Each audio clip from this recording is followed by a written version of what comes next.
What's up, YouTube? Here I have an engine out of an EZGO. I'm trying to pull the clutch off of it. So I've got a 3/4 inch bolt.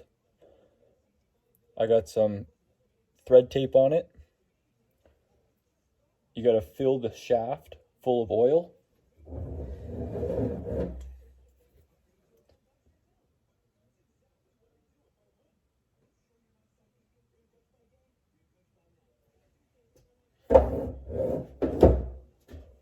And just thread it in.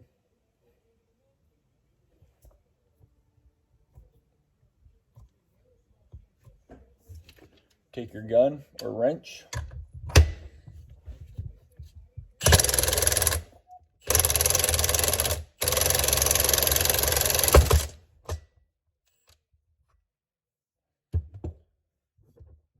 And that's it.